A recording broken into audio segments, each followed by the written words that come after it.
1961 সালের 12 April Soviet ইউনিয়নের Yuri Gagarin প্রথম মানুষ হিসেবে মহাকাশে যাত্রা করেন। তার মহাকাশযানটির নাম ছিল ভোস্টক-1 ভোস্টক-1।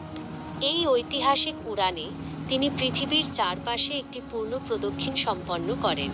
গ্যাগারিনের এই অর্জন মানব ইতিহাসের অন্যতম গুরুত্বপূর্ণ ঘটনা। তবে এই উড়ানটির একটি গোপন দিক ছিল।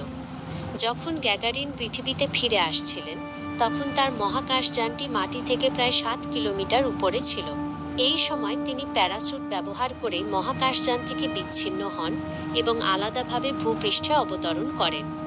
আন্তর্জাতিক মহাকাশ সংস্থার নিয়ম অনুযায়ী প্রথম সফল উড়ানের স্বীকৃতি পেতে হলে মহাকাশচারীকে মহাকাশযানের ভেতরেই অবতরণ করতে হয়।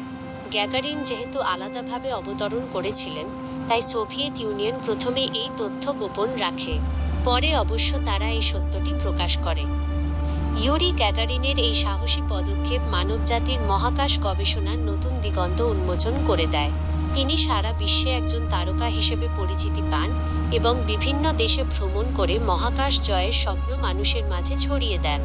তার এই সাফল্য সোভিয়েত ইউনিয়নের জন্য এক বিশাল রাজনৈতিক এবং প্রযুক্তিগত বিজয় ছিল। তবে গ্যাগারিনের জীবনকাল খুব দীর্ঘ ছিল না। 1968 সালের 27 মার্চ মাত্র 34 বছর বয়সে একটি প্রশিক্ষণ বিমান চালানোর সময় তিনি দুর্ঘটনার শিকার হয়ে মারা যান। তার অকাল মৃত্যু সারা বিশ্বের মানুষকে শোকাহত করে। তার এই অসময়ে চলে যাওয়া মহাকাশ গবেষণার জন্য একটি বড় ক্ষতি ছিল। গ্যাগারিন মানবজাতির ইতিহাসে চিরকাল প্রথম মহাকাশচারী হিসাবে স্মরণীয় হয়ে থাকবেন। তার প্রতি শ্রদ্ধা জানাতে চাঁদ ও মঙ্গল গ্রহে গর্তের নামকরণ করা হয়েছে। গ্যাগারিনের পর মহাকাশ গবেষণার যাত্রা।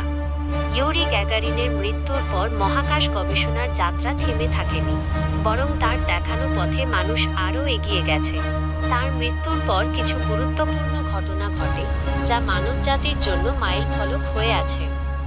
Apollo mission. গ্যাগারিনের উড়ানের মাত্র 8 বছর পর 1969 সালের 20 জুলাই মার্কিন যুক্তরাষ্ট্রের নভোচারী নীল আর্মস্ট্রং চাঁদে প্রথম পা রাখেন।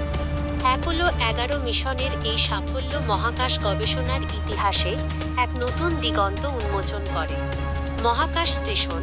1970-এর দশক থেকে মানুষ পৃথিবীর কক্ষপথে কৃত্রিম উপগ্রহ স্থাপন শুরু করে। এরপর আসে মির স্পেস স্টেশন এবং পরে আন্তর্জাতিক মহাকাশ station, international space station ISS। এই স্টেশনগুলোতে নভোচারীরা দীর্ঘদিন ধরে বাস করে মহাকাশের রহস্য নিয়ে গবেষণা করছেন।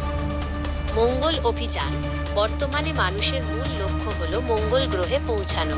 নাসা, ইসা, ইসে এবং অন্যান্য মহাকাশ সংস্থাগুলো মঙ্গল গ্রহে রোভার ও অরবিটার পাঠাচ্ছে।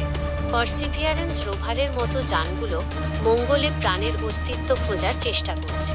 ভবিষ্যতে মানুষ মঙ্গলে বসতি স্থাপন করতে পারে এমন স্বপ্ন দেখা হচ্ছে।